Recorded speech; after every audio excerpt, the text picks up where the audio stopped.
Allora, buonasera a tutti chi è qua e anche chi è collegato a casa in questa forma ibrida. Allora, sono molto contenta di presentarvi oggi un collega ed un amico, il professor Thomas Trautmann, che è ricercatore di letteratura tedesca e austriaca, ma da voi non si dice austriaca, insomma, deutschsprachige Ricercatori, all'Università di Salisburgo, quindi siamo insomma vicini di casa e i suoi interessi di ricerca sono molto, molto vasti e vanno dalla letteratura dell'Ottocento fino a oggi.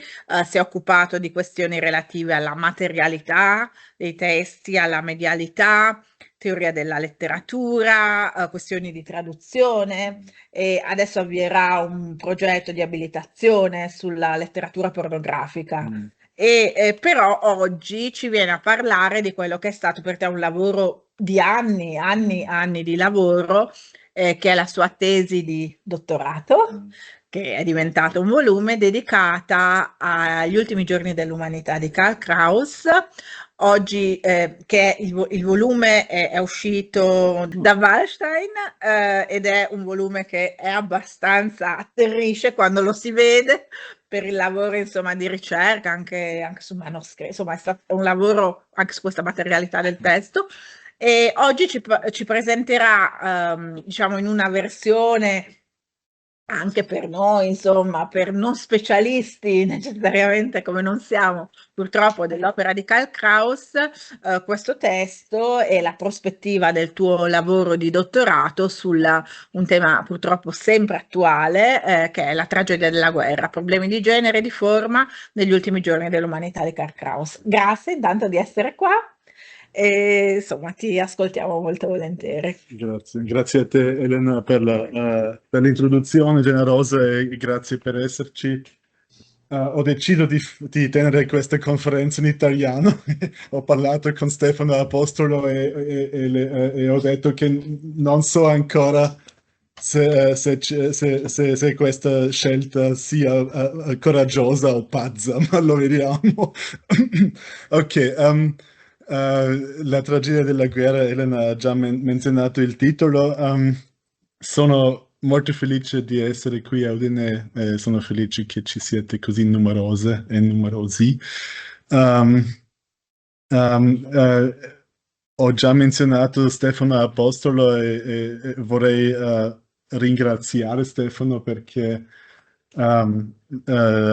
lui mi ha dato qualcuna indicazione e anzitutto Stefano ha letto questo testo che io presento oggi e mi rimetto alla vostra indulgenza per il fatto che leggerò questo testo, ma come sapete l'italiano non è la mia madrelingua e quindi è un po' più facile per me così.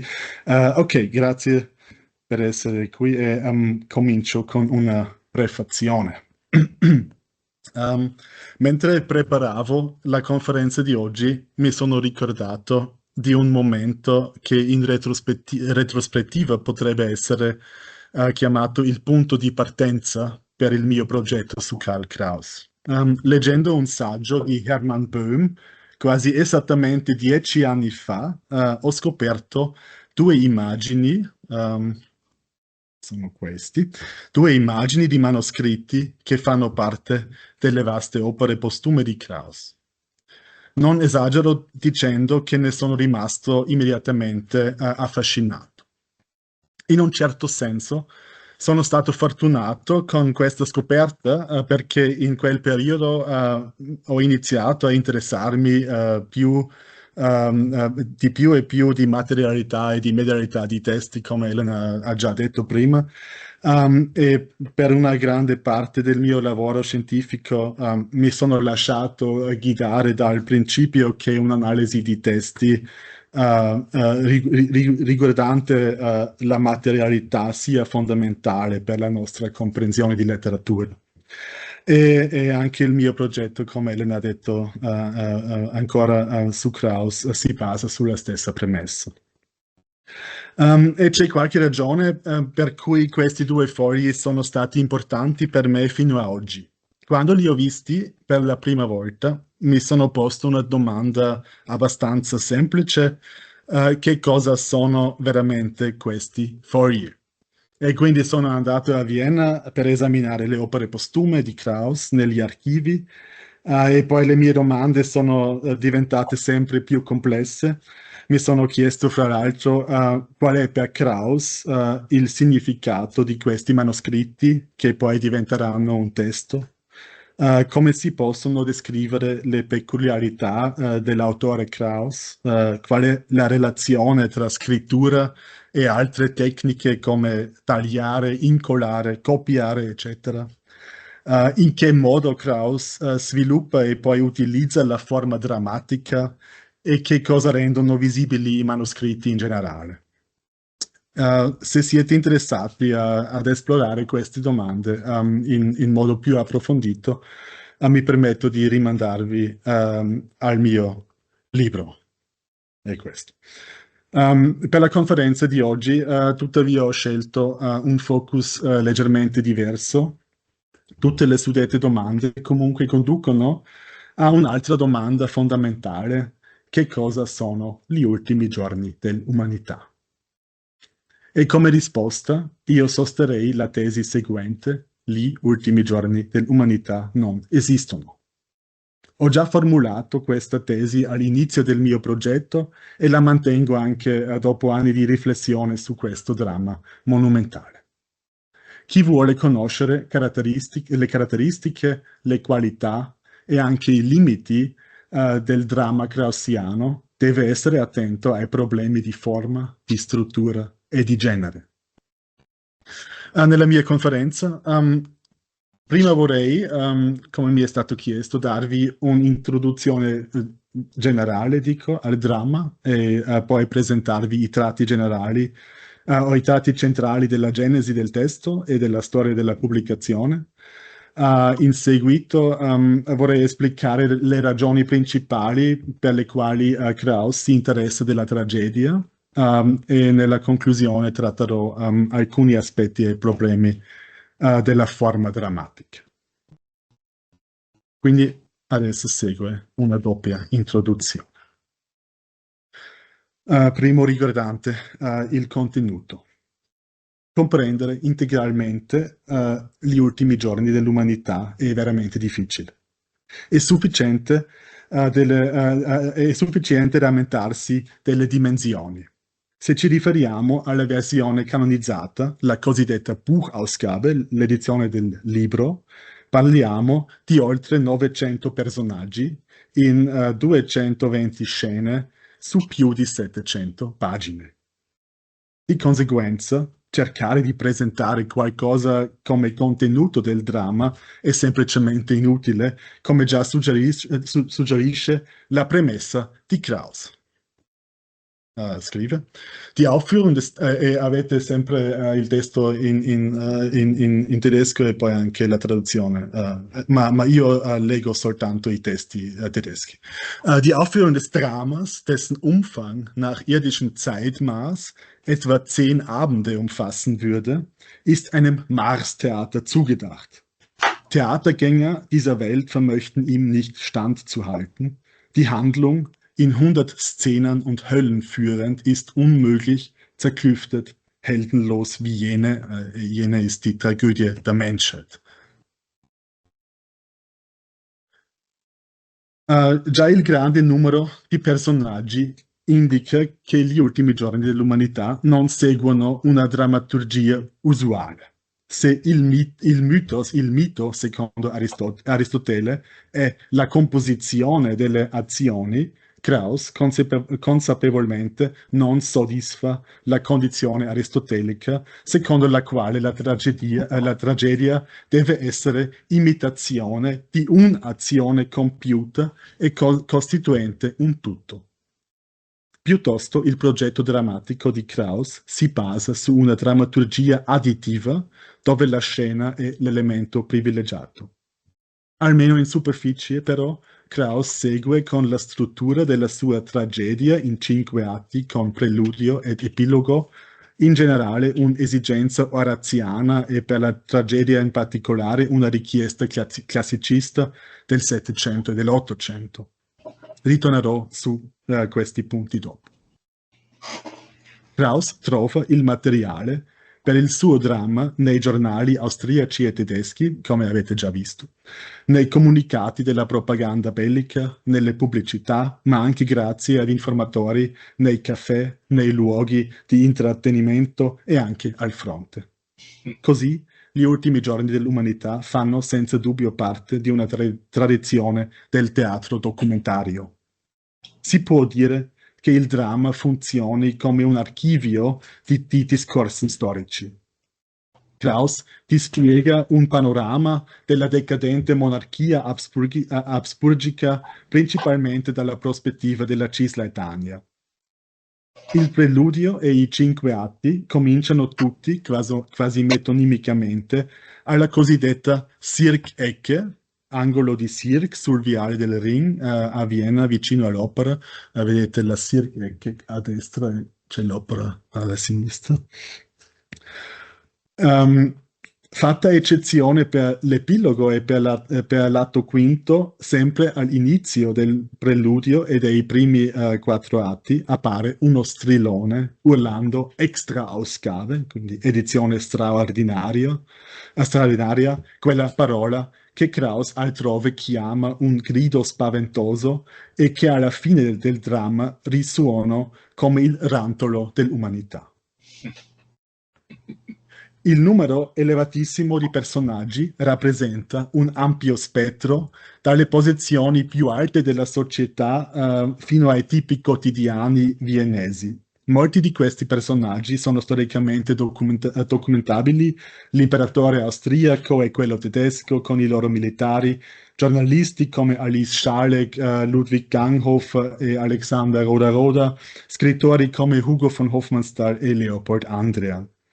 Altri personaggi sono delineati in modo tipico, come l'abbonato e il patriota o gli ammiratori del giornale Reichspost. Altri ancora portano nomi descrittivi, per esempio la coppia Schwarz-Gelber, quindi nero-giallo, che sono i colori della monarchia, o i tenenti Fallotta e Peinsteller. Fallotta è simile a, credo che la parola sia mascalzone, forse, e Peinsteller è una persona che fa lo scambetto.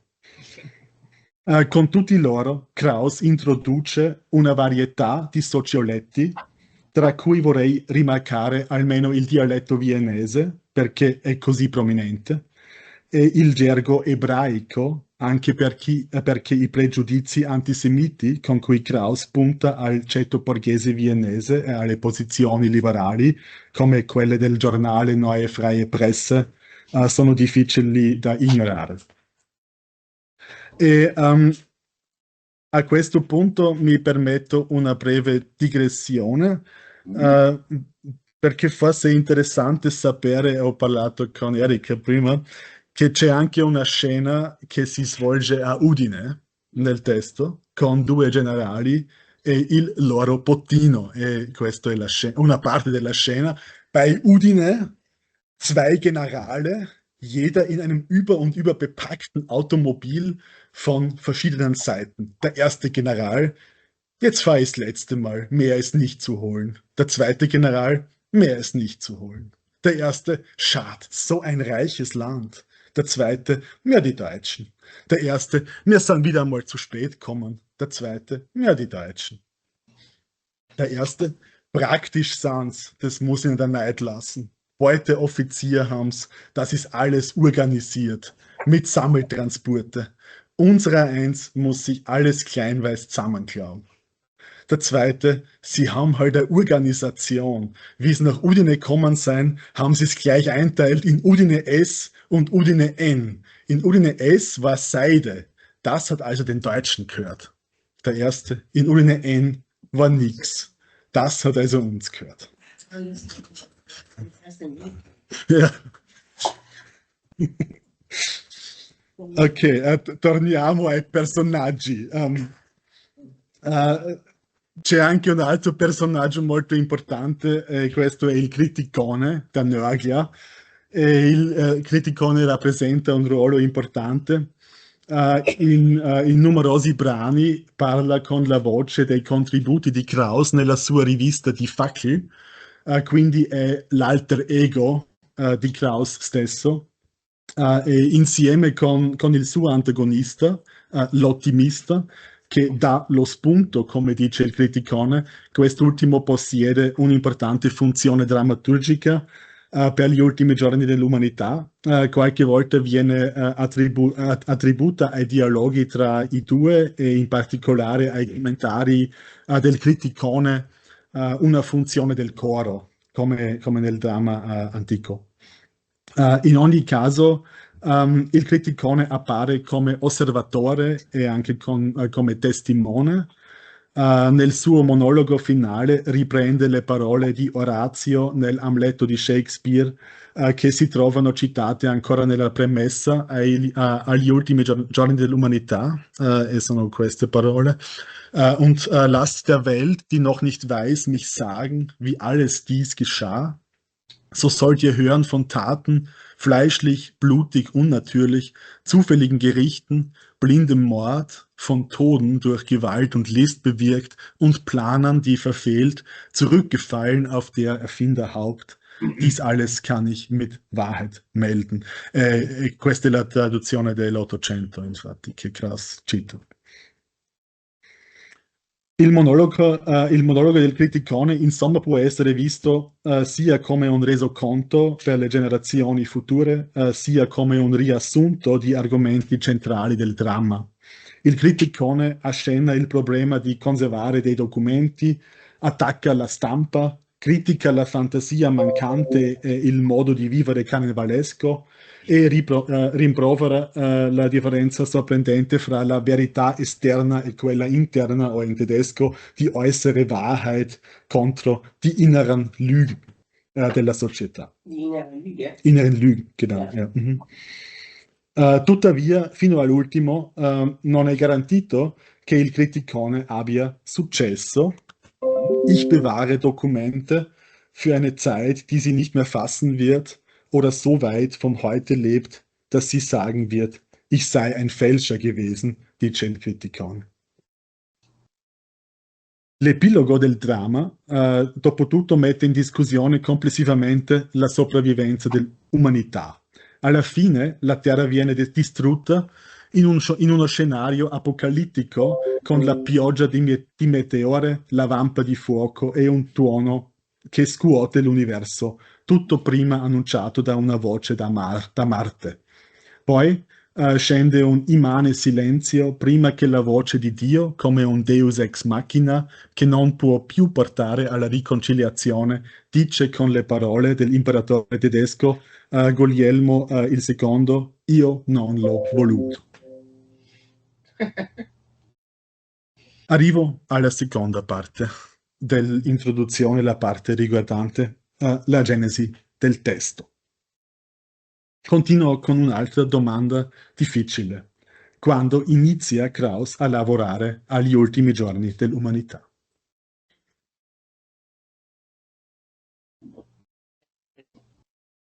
Ja, es ist ein bisschen schwieriger, die ganze Geschichte, weil ich zeige es gleich. Come riassumono i curatori della traduzione italiano, Ernesto Braun e Mario Carpitella, il caso del dramma è peculiare. La germinazione dell'opera è anteriore all'invenzione del suo titolo, la sua tematica, riflessi in molteplici sfaccettature, si ritrova spesso in Krauss negli anni immediatamente precedenti la Prima Guerra Mondiale, dai saggi alle glosse ai programmi delle pubbliche letture di opere proprie e altrui. Nel mio libro ho dettagliatamente ripercorso queste connessioni fra gli ultimi giorni dell'umanità e i testi precedenti di Krauss. Così ho potuto mostrare che il dramma fa parte di un complesso più grande nelle opere di Krauss, nel senso di una relazione testuale reciproca, come Hans-Jost Frey la intende.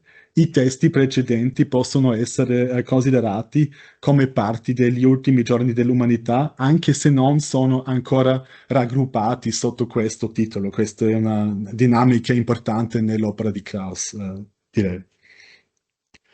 Ciononostante ci sono certi punti ben distinguibili. Per esempio, si può datare la prima menzione pubblica del titolo Gli ultimi giorni dell'umanità nella rivista Facli dell'ottobre 1915.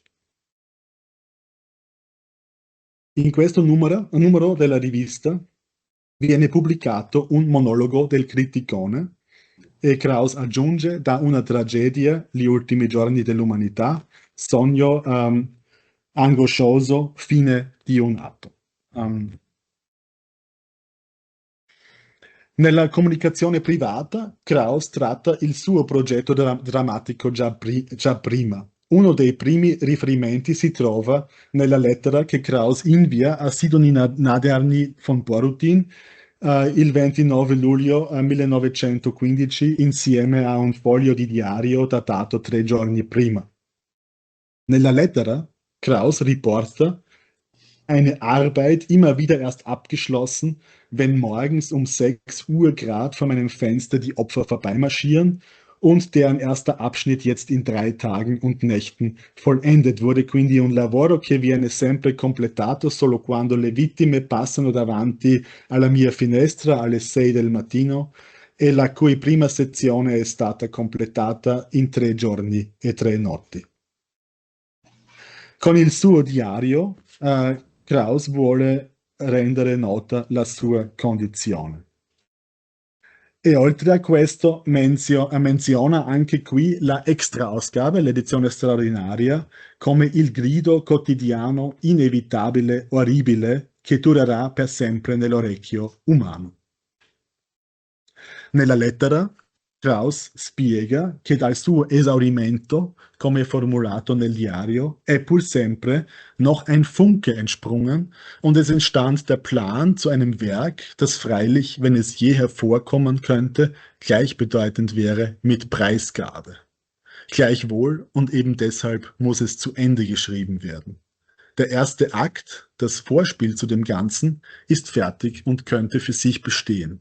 Zu wem aber wird es dringen? Fornire informazioni su questi contesti mi sembra rilevante per illustrare che Krauss scriveva il suo dramma prevalentemente nella stessa misura durante la guerra e come conseguenza della guerra. Ma torniamo alla rivista di Facli. Dopo il già citato numero dell'ottobre 1915, che presenta il monologo del criticone, anche il successivo numero del dicembre 1915 si riferisce agli ultimi giorni dell'umanità, sebbene in modo molto più discreto. Viene pubblicato il poema Die Leidtragenden, i danneggiati, che Krauss contestualizza nello stesso numero 70 pagine dopo. Secondo questa piccola nota di Krauss, il poema è un altro monologo del criticone, questa volta situato nel preludio, è situato beim Anblick der an einem Sarg sprechenden Parasiten Österreichs, quindi alla vista dei parassiti dell'Austria che parlano vicino a una bara. Infine, la Facli del maggio 1916 contiene la scena Zimmer im Hause des Hofrats Schwarz-Gelber, Camera in casa del consigliere di corte Schwarz-Gelber, come testo iniziale, lo vedete qui. Con questa scena per la prima volta abbiamo un testo appartenente agli ultimi giorni dell'umanità che è concepito rigorosamente secondo le disposizioni tipografiche di un testo drammatico. Quindi abbiamo già visto varie forme di pubblicazione. Le stampe separate di varie parti degli ultimi giorni dell'umanità nella Facli indicano una dinamica decisiva di questo progetto drammatico. Le strategie di scrittura e pubblicazione di Krauss mirano a una circolazione dei testi. Innumerevoli sono le sue riprese dalla Facli o dai volumi di poesia per gli ultimi giorni dell'umanità e anche viceversa. Inoltre possiamo vedere un persistente lavoro di Krauss anche sul testo stampato degli ultimi giorni dell'umanità, che lui inscena anche pubblicamente. In breve, la peculiarità della poetica di Krauss può essere definita una Fortschreibung, questo è anche il titolo del mio libro, una Fortschreibung in un doppio senso. Il suo dramma è costantemente continuato, ampliato, variato, ma allo stesso tempo è anche posticipato e quasi reso impossibile, si può dire. Con il suo metodo di lavoro, Krauss difficilmente crea una versione finale o definitiva, quindi non esiste nemmeno il testo degli ultimi giorni dell'umanità. Se ho detto precedentemente che gli ultimi giorni dell'umanità sono difficili da comprendere per quanto riguarda il loro contenuto, lo stesso vale anche per la storia della loro pubblicazione. Se guardiamo adesso le forme o piuttosto le stesure grandi del dramma, vediamo che anche quelle sostengono il mio argomento. Si possono definire tre tappe principali della storia della pubblicazione. La prima tappa è la cosiddetta Aktausgabe, edizione in atti, che è il nome di 4 numeri speciali della Facli nel 1918 e 19. Nel novembre 1918 esce come primo numero speciale l'epilogo di Letzte Nacht, l'ultima notte, con paginazione indipendente, e sul frontispizio Krauss nota, no, non potete vederlo. Sul frontispizio Krauss nota, geschrieben im Juli 1917 zu Tierfeld Glarus, quindi scritto nel luglio 1917 a Tierfeld nel canton Clarona in Svizzera. Poi nell'aprile 1919 esce il secondo numero speciale che contiene il preludio e il primo atto e che inizia con una nuova paginazione.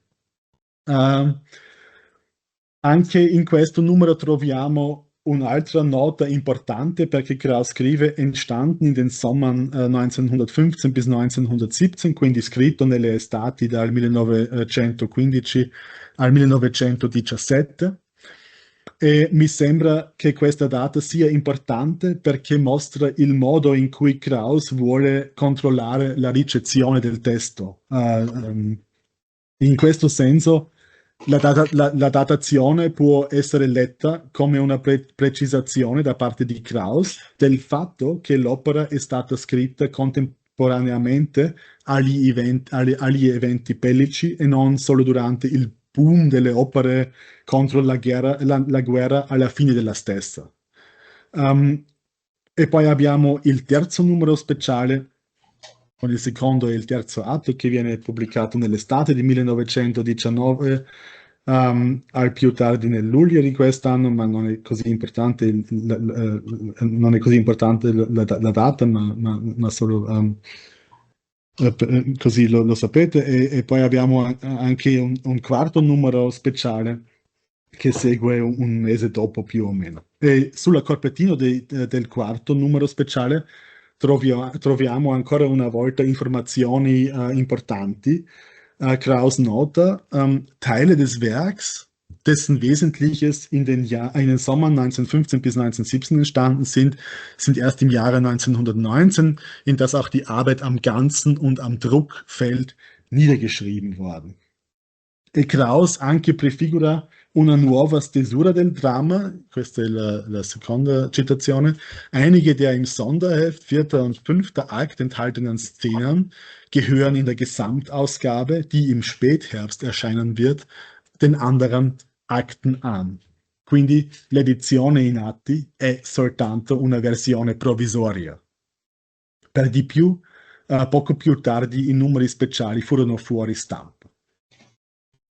Infatti, passano più di 2 anni e mezzo prima che l'edizione completa, cioè la Buchausgabe o l'edizione del libro, venga pubblicata nel maggio 1922. Fino a questa data, Krauss legge più scene degli ultimi giorni che mai. Certamente questo significa che Krauss sta cercando di ottenere un impatto pubblico con il suo dramma, ma allo stesso tempo comunque Krauss distribuisce gli ultimi giorni dell'umanità anche in forme e contesti sempre nuovi. In questo modo sottolinea la possibilità fondamentale di disperdere il materiale ed esplora continuamente l'espansione dei confini mediali del testo e anche della letteratura. In ogni caso, con l'edizione del libro siamo arrivati alla seconda tappa della storia di pubblicazione. Comparata all'edizione in atti, questa edizione del libro è stata cambiata molte volte, come Krauss stesso dice. E nell'edizione del libro è inoltre presente ancora una nota che vorrei citare anche perché non si trova nella traduzione italiana. Ed è quella Nota. Der erste Entwurf der meisten Szenen ist in den Sommer 1915 bis 1917, das Vorspiel Ende Juli 1915, der Epilog im Juli 1917 verfasst worden. Krause è un po' manico riguardante la datazione, ma per questo ho portato queste citazioni. Viele Zusätze und Änderungen sind im Jahre 1919 entstanden, in das auch der Druck der Aktausgabe fällt. Der Epilog erschien im November 1918, die durchgehende Umarbeitung und Bereicherung jener vorläufigen Ausgabe und der Druck des Gesamtwerkes sind in den Jahren 1920 und 1921 vorgenommen worden. Das Erscheinen wurde durch die ungeheure, immer wieder unterbrochene Arbeit der Ergänzungen und Korrekturen wie auch durch die materiellen Hindernisse der Nachkriegszeit verzögert. Le revisioni di Krauss sono anche una reazione a un nuovo pubblico in parte mutato dopo la fine della guerra, in particolare per via del rafforzamento del cristiano sociali. Le revisioni sono anche una reazione a testimonianze che sono diventate note solo grazie a questo nuovo pubblico. Benché non siano citate esplicitamente, anche queste furono motivi di ritardo. Alla prima edizione del libro poi ne seguono altre due, una nel dicembre dello stesso 1922, l'altra nell'ottobre 1926, tutte e due con modifiche minori che non posso approfondire qui per ragioni di tempo e non è così interessante se non si è pazzo per il materiale come io sono. Vorrei però almeno sottolineare che anche la versione del 1926 non è un'edizione definitiva. 3 anni dopo, intorno al 1929, Krauss rielabora il suo dramma ancora una volta per creare una Bühnenfassung, una versione scenica del testo. Siamo arrivati alla terza tappa della storia della pubblicazione. Questa versione scenica prima è destinata a un teatro che Krauss vuole fondare, ma per motivi economici questo progetto, che avrebbe dovuto definire una realtà teatrale alternativa, fallirà e al posto di ciò Krauss interpreta il testo da solo soltanto 4 volte. E solamente 60 anni dopo la morte dell'autore la versione scenica viene pubblicata. La versione scenica consente a Krauss ancora una volta di reagire alle circostanze attuali e di rispondere a un pubblico nuovamente cambiato. Come già fatto nelle revisioni delle edizioni in atti per l'edizione del libro, Krauss adatta il suo dramma. I nomi propri storici sono diventati qualifiche professionali o tipi, gli imperatori sono banditi dal palcoscenico della Repubblica e l'attenzione tematica si concentra ora su figure della sfera nazionalista. Così gli ultimi giorni dell'umanità servono anche per descrivere il nascente nazionalsocialismo. Nell'insieme Krauss riduce il materiale del dramma a più o meno un terzo Il preludio e l'epilogo sono cancellati completamente, anche la funzione del criticone, come scrive Krauss, deve essere sacrificata quasi interamente allo scopo della revisione. L'accento in termini di contenuto cambia in modo significativo, astrarre i personaggi e l'approccio documentario rimangono le preoccupazioni centrali, la prospettiva sembra ora più distante, anche più storica, e insomma si può dire che la forma del dramma si è trasformata quasi ogni volta che è stato pubblicato un brano degli ultimi giorni, quindi è un'opera sempre in moto. Ok, questa è la fine del grande introduzione. E come ho promesso, come il titolo della mia conferenza, nella seconda parte vorrei ora approfondire i problemi della forma e in relazione a questi, alla questione del genere degli ultimi giorni. Procediamo dunque, dunque alla questione della tragedia. Sono particolarmente interessato al legame tra guerra, teatro e tragedia. Nel mio libro ho dimostrato nei dettagli come Krauss si occupa programmaticamente del teatro e soprattutto della forma e del genere della tragedia, nella stessa misura in cui si occupa della guerra, e anche più che l'uno non può essere pensato senza l'altro. Dopo alcune osservazioni di carattere più generale, vorrei, partendo dal problema dell'eroe tragico, suggerire che gli ultimi giorni dell'umanità possano essere visti come una tragedia post-imperiale. Edward Timms ha individuato un contesto importante a cui si riferisce Krauss con il suo dramma. Intorno al 1900, la vita borghese, soprattutto a Vienna, funziona in larga misura come un teatro. Quasi ogni parte della vita pubblica è una messa in scena, ogni apparizione possiede una qualità teatrale. La vita borghese a Vienna è una mascherata che Krauss esamina criticamente fin dall'inizio nella sua rivista Die Fackel. Con le due guerre balcaniche del 1912 e 13 e con la prima guerra mondiale, queste modalità di autorappresentazione sociale si intensificano nuovamente.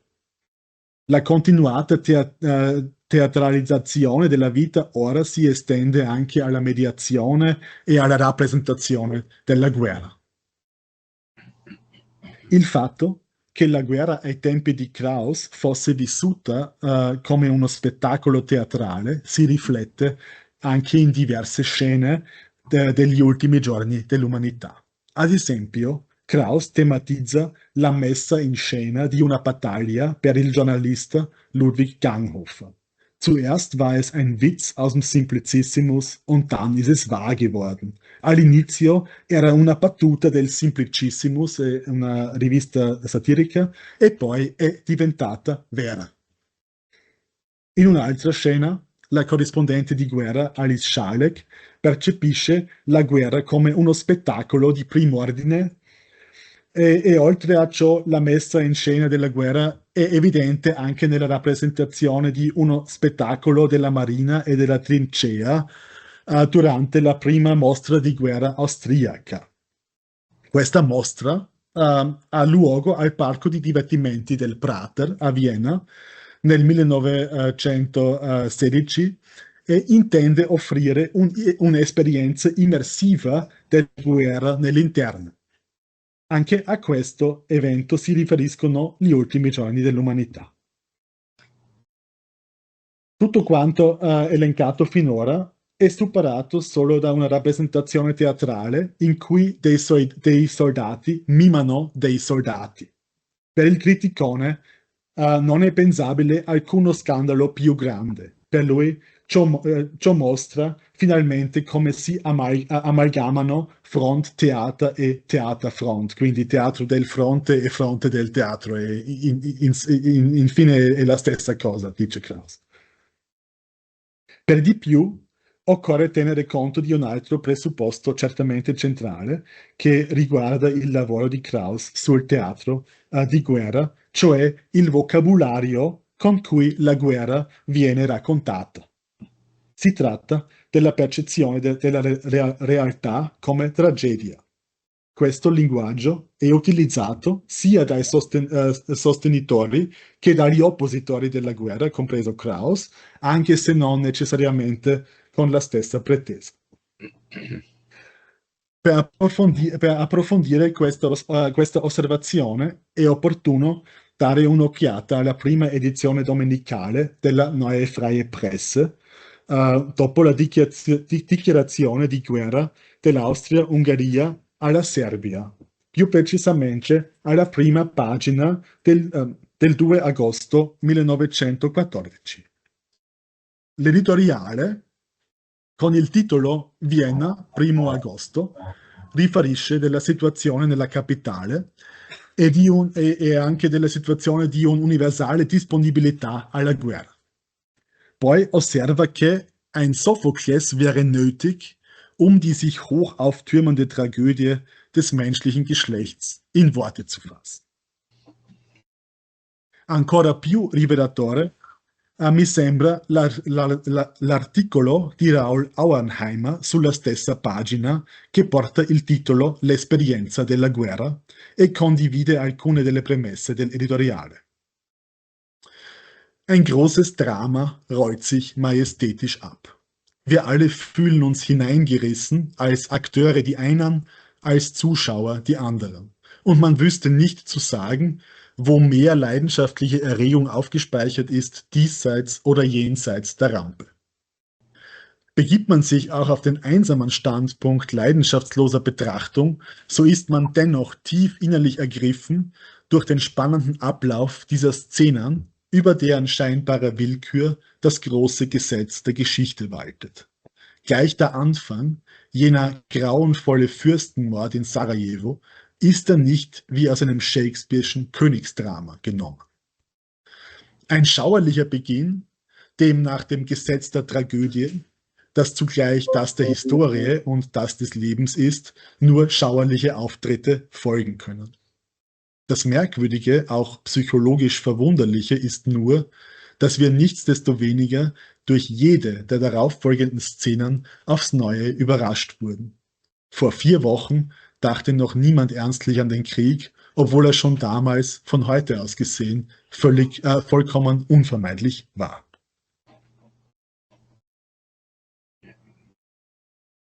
Oltre alle qualità drammatiche della guerra e al suo corso presumibilmente necessario, dobbiamo considerare soprattutto la citata legge della tragedia. Per Auernheimer il genere letterario funge da modello sia per un racconto storico-filosofico, sia per una biografia individuale.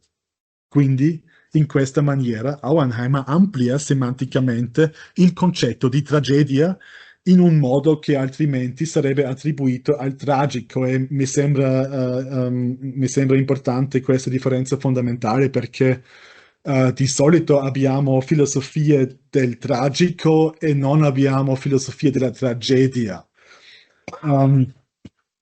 Oltre a ciò, penso che l'articolo di Auernheimer mostri anche in che misura la tragedia appare più di ogni altro genere letterario adatta alle proiezioni riguardanti prove sociali della comprensione di sé, come scrive Wolfram Ethe. Questo dovrà essere considerato anche per l'uso del genere da parte di Krauss, soprattutto perché la forma della tragedia all'inizio del XX secolo è diventata fortemente un modello di descrizione pervasiva del presente, come ha mostrato Jürgen Thaler.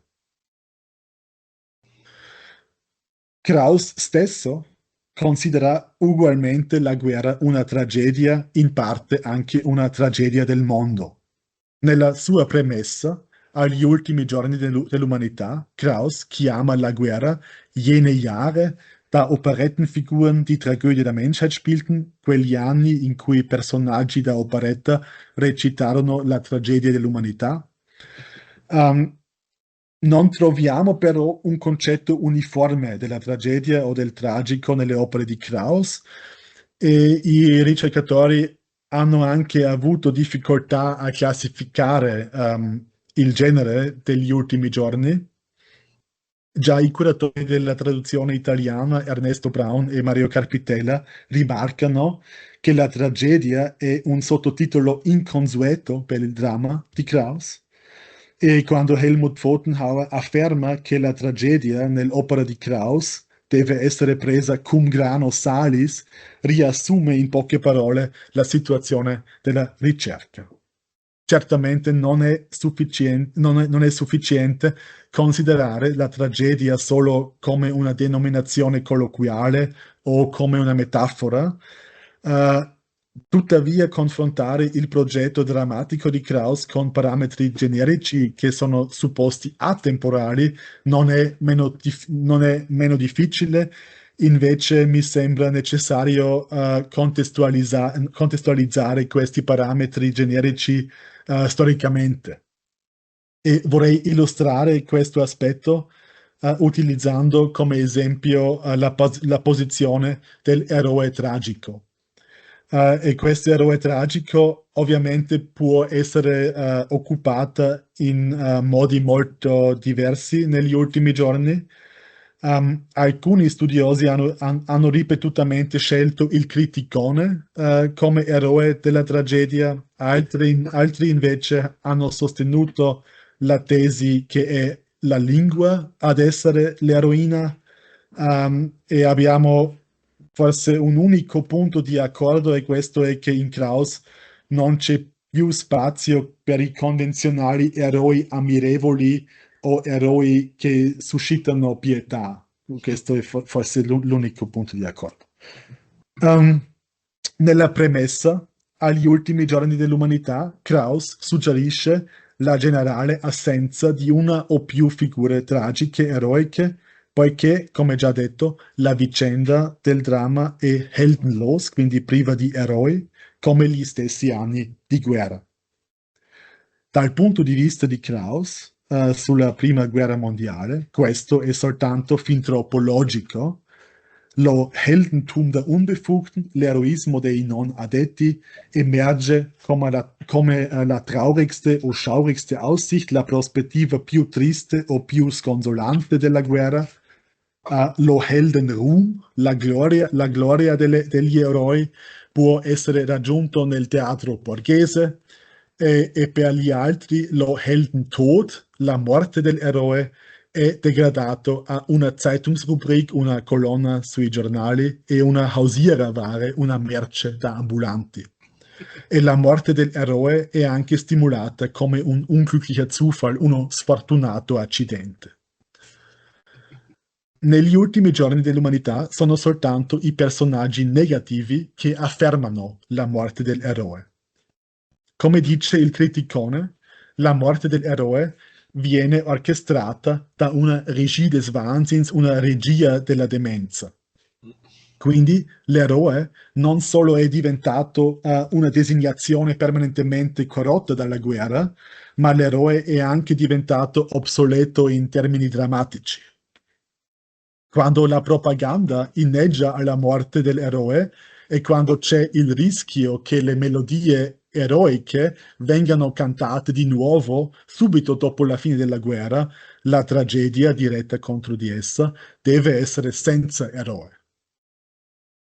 La conseguenza più benevola che Krauss trae da quello che percepisce come l'uso improprio e inflazionato del termine eroe è l'ironia. Charlotte tritt auf. Grüß euch. Der Erste. Grüß dich, Held. Alle. Grüß dich, Held. Charlotte, wieso Held? Pflanzt zu den anderen. Ein Blumenweib, Feigerl. E questo brano è interessante perché mostra le difficoltà per quanto riguarda la traduzione. Uh, quindi abbiamo questa parola pflanzen, che sarebbe qualcosa come beffare qualcuno, più o meno, credo. e abbiamo questa fioraia che dice in tedesco Feigl, che è una paronomasia di Feigling, quindi il vile. È veramente difficile di tradurre questo, ma quando ho pensato di questa scena, mi sono chiesto se forse in una messa in scena si potrebbe dire Villette invece di Violette, e poi è un po', è un po' più come il vile, quindi ci sono possibilità forse Così è un non si capisce niente. non si capisce niente. Yeah, Cioè, no. yeah, yeah, yeah. No. Violette. Violette, Violette.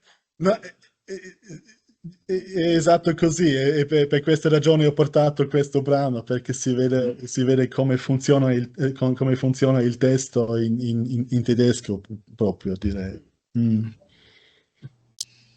Ok, e c'è un'altra conseguenza per Kraus, questa è la conseguenza più aggressiva, e questa conseguenza è di per sé una fantasia di guerra, perché nel suo testo Weltwende, la svolta del mondo, nella Fackel dell'aprile 1916, Kraus postula che il cosiddetto Eroismo debba heimgekehrt alle Waffen zusammenraffen, die ihm das Ingenium der Zeit beigebracht hat, und den Heiligen Krieg erst beginnen. Mit dankerfüllter und staunender Ergriffenheit dieser Bewegung, dieser Erhebung, dieser Vergeltung folgend, will ich Ihrem Generalstabschef mein Werk widmen oder er selbst sein. Quindi Kraus come militare. L'opinione della ricerca, invece, secondo la quale l'umanità figuri come eroina, segue il discorso metadrammatico del criticone nel suo monologo finale. Questa è un'altra citazione, e vedete già che questa nozione dell'eroe è un po' paradossale, direi. Ich habe eine Tragödie geschrieben, deren untergehender Held die Menschheit ist, deren tragischer Konflikt als der der Welt mit der Natur tödlich endet. Ach, weil dieses Drama keinen anderen Helden hat als die Menschheit, so hat es auch keinen Hörer. Woran aber geht mein tragischer Held zugrunde? Er zerbricht an der Lüge, die Wesenlosigkeit, an die er den alten Inhalt seines Menschentums verloren hat, in den alten Lebensformen zu bewähren, Händler und Held zu sein und dieses sein zu müssen, um jenes zu bleiben. Lo so che sono testi molto complessi, anche se si capisce il tedesco molto bene, ma è così, non posso cambiarlo. Questo brano riunisce ancora una volta aspetti centrali che interessano Kraus, in particolare la questione della colpa tragica, l'incapacità di affrontare le conseguenze della guerra e il fenomeno dell'essere schiavi di essa, così come le varie manifestazioni parzialmente devianti dell'eroismo in guerra. È anche importante considerare il ruolo dell'umanità, con la quale un collettivo diventa l'eroe tragico. Allo stesso tempo, questo significa che tutti sono eroi e quindi nessuno. Inoltre, gli eroi assenti, come vengono proclamati nella premessa degli ultimi giorni dell'umanità, si oppongono solo superficialmente all'umanità come eroina, in quanto questa costituisce un'alternativa agli eroi di guerra come li celebra la propaganda. Non si può comprendere l'umanità soccombente allo stesso modo del soggetto individualizzabile degli annunci mortuari, un soggetto che paradossalmente è perito in una morte dell'eroe interamente generalizzabile. Questo è anche un'altra struttura paradossale. Infine, possiamo chiederci come l'estinzione dell'umanità nel dramma di Kraus No, non è questo. Ah, ho lasciato una parte. Ok, lasciamolo. Infine, possiamo chiederci come l'estinzione dell'umanità nel dramma di Krauss influisca sul genere della tragedia. In sostanza, la tragedia della fine dell'umanità è da pensare ugualmente come tragedia della fine della tragedia. Secondo la loro logica intrinseca, gli ultimi giorni dell'umanità rendono impossibili tutte le tragedie future e quindi pretendono anche di prevenire tutte le ulteriori tragedie reali. E anche la realtà della Prima Guerra Mondiale, che già di per sé appare come una tragedia, come avete visto, anche questa realtà tragica viene composta di nuovo da Krauss come una tragedia. Gli ultimi giorni dell'umanità non sono solo la tragedia della fine della tragedia, ma prima ancora saranno sempre stati la tragedia della tragedia. Anche in questo senso, il progetto drammatico di Krauss deve essere pensato come un altro teatro di guerra. In ogni caso, Krauss non può aver trascurato l'anacronismo di una tragedia intorno al 1900. Rispetto al fatto che il XX secolo deve essere considerato non tragico, questa è una tesi della ricerca, il lavoro di Krauss sulla tragedia significa aggiornare questo genere in un momento in cui esso è diventato presumibilmente impossibile, ma di solito è almeno considerato antiquato. Tuttavia, un tale anacronismo dovrebbe essere interpretato come progressista. Krauss non fa altro che portare la tragedia nel XX secolo, rinnovandola così come James Joyce l'ha fatto per l'epica e Robert Musil e Marcel Proust per il romanzo. Inoltre, Krauss prende di nuovo sul serio la tragedia, che è divenuta una categoria descrittiva onnipresente durante la Prima Guerra Mondiale. La prende sul serio come genere letterario in termini discorsivi, estetici e concettuali. Stiamo lentamente arrivando alla fine della mia conferenza. Come ho promesso all'inizio, vorrei ora fare qualche osservazione riguardante problemi di forma. E questa è una parte più breve. Nella stessa misura in cui Krauss prende sul serio la tragedia, sonda anche i limiti di questo genere. Di solito il dramma, quando si presenta come teatro di guerra, con la rappresentazione della guerra mette sempre in discussione i confini del teatro e anche le possibilità di questa rappresentazione. Gli ultimi giorni dell'umanità, in particolare, sono generalmente considerati un'opera non rappresentabile. Questa impossibilità di rappresentazione è fondamentalmente dovuta all'esperienza della guerra stessa. Già nel 1920 Krauss ammette ironicamente, nur die letzten Tage der Menschheit und keine aufführbarere Tragödie geschrieben zu haben, quindi di aver scritto solo gli ultimi giorni e nessuna tragedia più rappresentabile. La ricezione contemporanea è dello stesso parere. Per esempio, James Fuchs, un contemporaneo di Krauss, descrive gli ultimi giorni dell'umanità come eine Enzyklopädie aller Kriegsinfamien, ein Riesenpanorama aller österreichischen Menschen und Situationen, ein endloser Skizzenzyklus, eine unerschöpfliche Fundgrube für Historiker, Psychologen und vor allen Dingen für Menschendarsteller und Rezitatoren. E anche i ricercatori hanno descritto il dramma di Krauss come una totalità che si mostra nella molteplicità di località e di personaggi, ma anche nella multimedialità del dramma. Se la guerra stessa può essere equiparata a una delimitazione, l'equivalente drammatico è una dissoluzione dei confini verso una forma totale o una forma totalizzante. Già la premessa del dramma suggerisce che nel testo venga rappresentata panoramicamente un'intera epoca. Di più, Krauss accenna la necessità di mettere in relazione gli ultimi giorni dell'umanità con il mondo stesso. Soprattutto, egli insiste sull'aver scritto la tragedia dell'umanità, cioè dell'intera umanità. Quindi si potrebbe anche chiamare gli ultimi giorni dell'umanità un operamondo, come ha proposto Franco Moretti.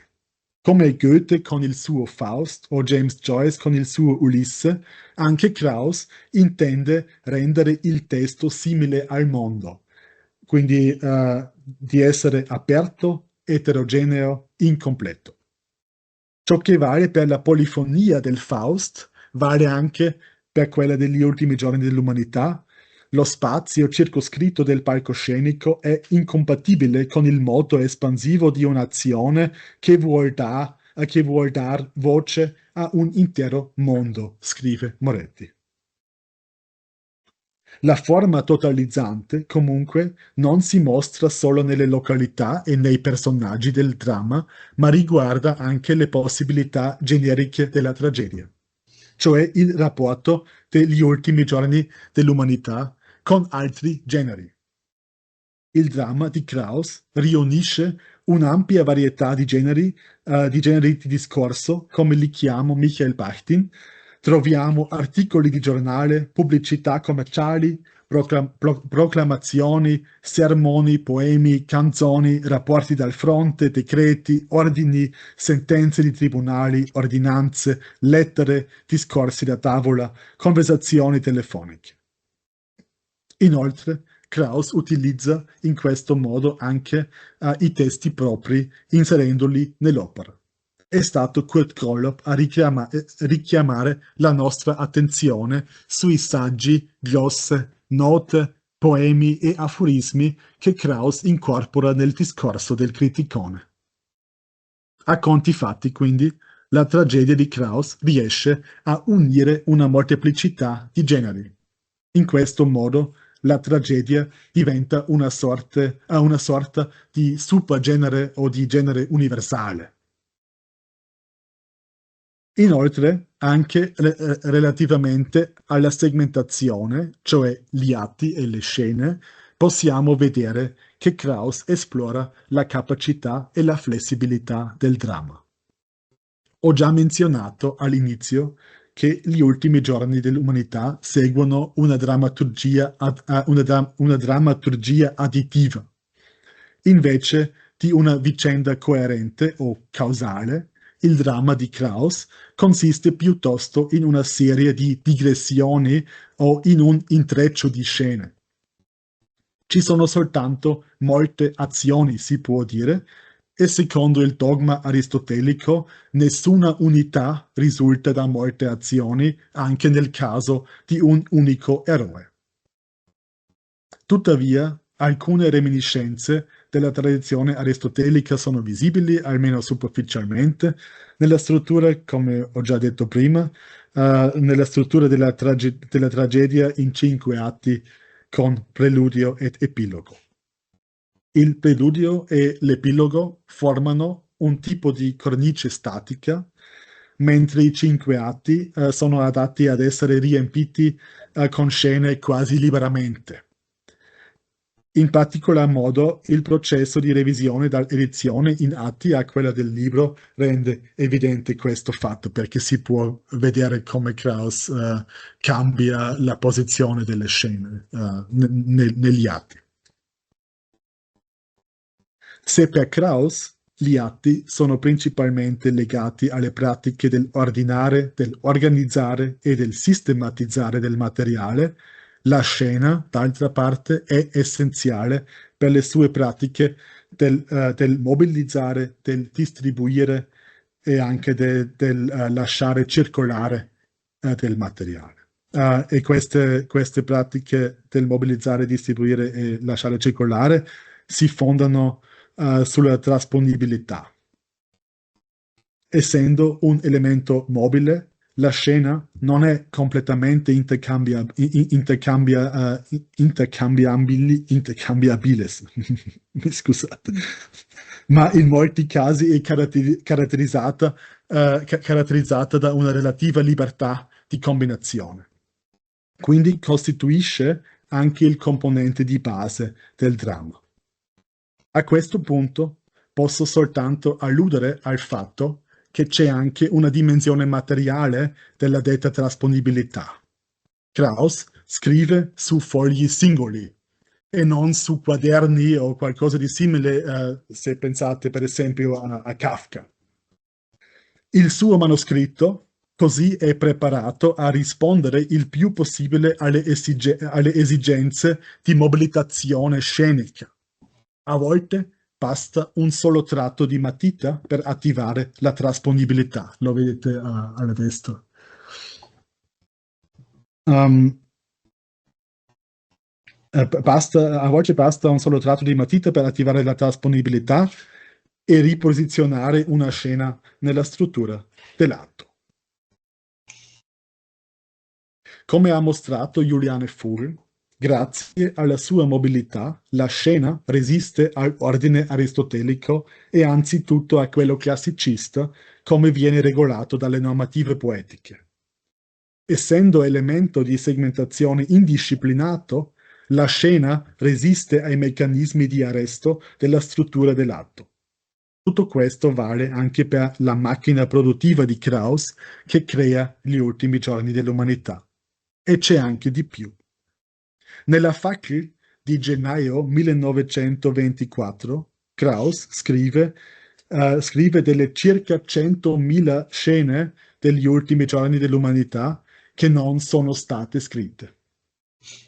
Le 100.000 scene immaginarie segnalano una zona di latenza da cui Krauss può attingere in qualsiasi momento.